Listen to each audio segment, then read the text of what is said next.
ओम शांति।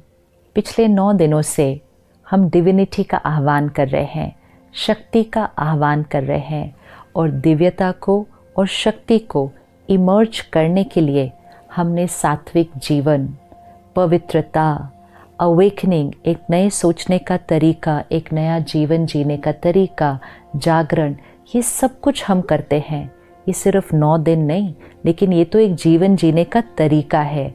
अगर आत्मा अपने अंदर की डिविनिटी और आत्मा अपने अंदर की पावर्स को इमर्ज करना चाहे तो फिर प्योरिटी 9 दिन क्यों, और सात्विक आहार 9 दिन क्यों, और कमज़ोरियों से जागरण सिर्फ 9 दिन क्यों। ये 9 दिन एक रिमाइंडर होते हैं। फेस्टिवल्स जो आते हैं वो हमें जगाने के लिए आते हैं। फेस्टिवल को एक अलार्म की तरह देखते हैं। जैसे हम एक मॉर्निंग अलार्म लगाते हैं तो मॉर्निंग अलार्म हम फिक्स कर देते हैं, तो जब वो सुबह बजता है तो 3 ऑप्शंस होते हैं। या तो अलार्म बजे और हम उठ जाते हैं, दूसरा अलार्म बजे और हम उसको बंद कर देते हैं, और तीसरा ऑप्शन होता है हमें अलार्म की ज़रूरत ही नहीं है, हम अपने आप उठ जाते हैं।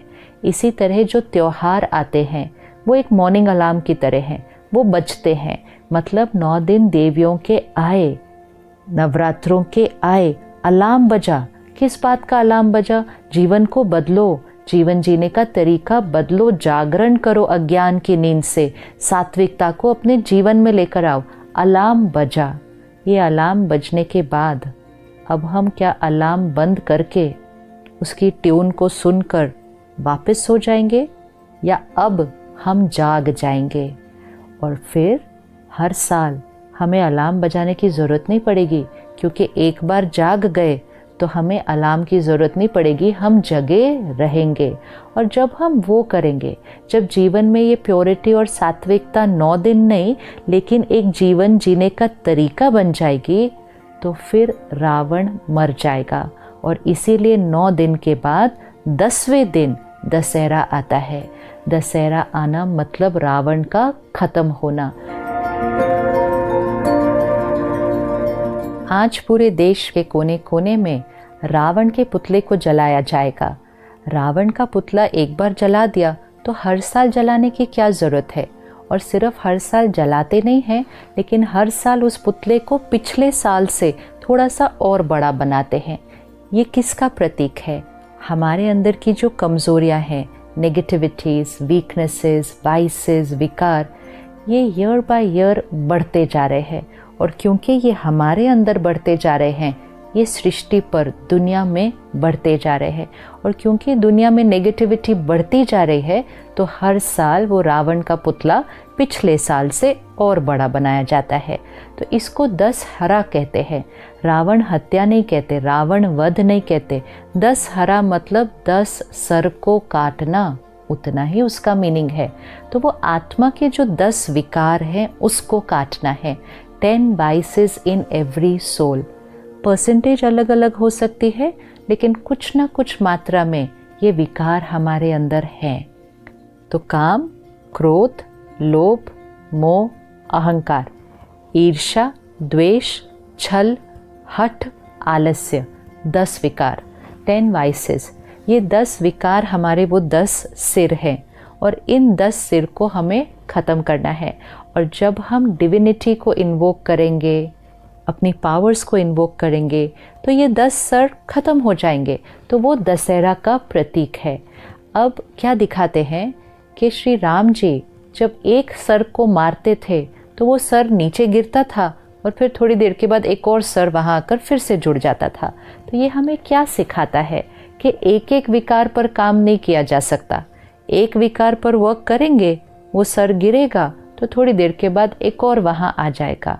सारे विकारों का रूट, जो मूल है, वो है बॉडी कॉन्शियसनेस। इसलिए रावण की नाभि पे मारा गया। बॉडी कॉन्शियसनेस जो रूट है, उस पर जब श्री राम जी ने मारा तो सारे सर गिर गए और रावण पूरी तरह से ख़त्म हो गया। तो हमें एक एक कमज़ोरी पर, आजकल हम कहते हैं डर ख़त्म करना है, जेलेसी ख़त्म करनी है, हर्ट ख़त्म करना है, गुस्सा ख़त्म, वो फिर इतने सारे लगते हैं कि देख के डर लग जाता है कि इतने सारे विकारों को हम ख़त्म कैसे करें। एक एक ही ख़त्म करना इतना मुश्किल है। तो इतने सब वाइसेस पे वर्क नहीं करना है, किसी भी चीज़ को ख़त्म नहीं करना है। बॉडी कॉन्शियसनेस को सोल कॉन्शियसनेस से रिप्लेस करना है, और उसी के लिए डेली स्पिरिचुअल स्टडी और मेडिटेशन। मैं आत्मा हूँ, प्योर आत्मा हूँ, परमात्मा की संतान हो, अपने अंदर शक्ति भरते हैं तो एक एक विकार ख़त्म हो जाते हैं। और वो सारे 10 स्तर की अवेयरनेस भी नहीं होती कि हमने एक एक को ख़त्म किया, अपने आप अनुभव होता है कि मेरी ये कमज़ोरी ख़त्म हो गई, मेरी ये कमज़ोरी ख़त्म हो गई, ये आदत इतनी पुरानी थी ख़त्म हो गई। कैसे हुई? सोल कॉन्शियसनेस की प्रैक्टिस से। तो एक बहुत सुंदर मैसेज, एक लर्निंग, और उसको जीवन में इम्प्लीमेंट करना। तो कैसे दिखाते हैं कि सीता जी पंचवटी में रहती थी। अब पंचवटी मतलब 5 तत्वों का बना हुआ शरीर, पंचवटी। सीता उसके अंदर रहती थी, राम को याद करती थी।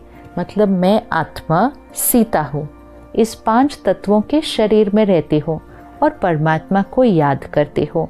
तो मैं सीता उस राम की सीता हूँ, परमात्मा की मैं आत्मा सीता हूँ। जीवन जीने का लक्ष्य बहुत क्लियर था, मतलब purpose of life very very clear. तो लक्ष्य मन में हमेशा था, मतलब लक्ष्मण सीता के साथ था, और मर्यादाओं की जीवन हम जीते थे, तो वो लक्ष्मण रेखा चारों तरफ बनी हुई थी। तो सीता पंचवटी में रहती, लक्ष्मण साथ था, पर्पस ऑफ लाइफ, और मर्यादाओं की लकीर कि पर्पस ऑफ लाइफ जो होगा उस अनुसार हमारी मर्यादाओं की लकीर थी, मतलब लक्ष्मण रेखा बनी हुई थी। जब तक सीता मर्यादाओं की लकीर के अंदर थी, मतलब पर्पस ऑफ लाइफ को पकड़ के रखा था, what is the purpose of my life, उसको पकड़ा हुआ था, और जीवन में प्रिंसिपल्स, वैल्यूज़ और मर्यादाएं थी। सीता हमेशा सुरक्षित थी, हमेशा सुरक्षित थी। लेकिन फिर रावण आया, और रावण को ऐसे 10 सिर के रूप में नहीं आया। वाइसेस ऐसे नहीं एंटर करते हैं। रावण एक बहुत सुनहरा रूप लेकर आया, इतना सुनहरा रूप लेकर आया कि वो विकार दिखा ही नहीं। और वो जो अट्रैक्शन, वो जो सुनहरा रूप लेकर आया, तो सीता ने अपनी मर्यादाओं की लाइन क्रॉस कर दी। जब तक सीता मर्यादा की लाइन के अंदर थी, रावण कितनी भी देर बाहर खड़ा रहे, रावण सीता को नहीं पकड़ सकता। ये हमारे जीवन में हमें प्रतिज्ञा की तरह लेना चाहिए। मर्यादाज, द वेज ऑफ लिविंग, घर की मर्यादा, परिवार की मर्यादा, देश की मर्यादा, आत्मा की मर्यादा, ये मर्यादाज हमारी प्रोटेक्शन है। जब तक हम इस मर्यादा की प्रोटेक्शन के अंदर रहेंगे, रावण जीवन भर बाहर खड़ा रहेगा, लेकिन वो हमें पकड़ नहीं सकता।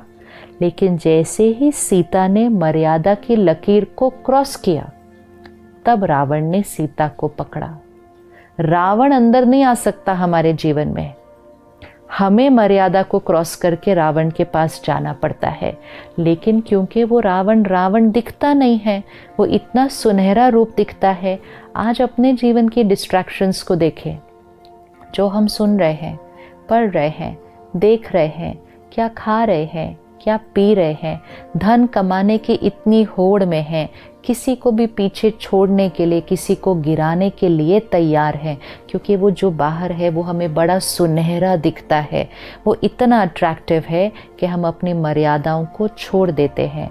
और जब हम वो करते हैं, तब रावण सीता को पकड़ लेता है, विच मीन्स आत्मा के अंदर विकार, वो 10 वाइसेस तब आते हैं जब हम अपने लक्ष्य को, पर्पस ऑफ लाइफ और जीवन की मर्यादाओं को छोड़ते हैं।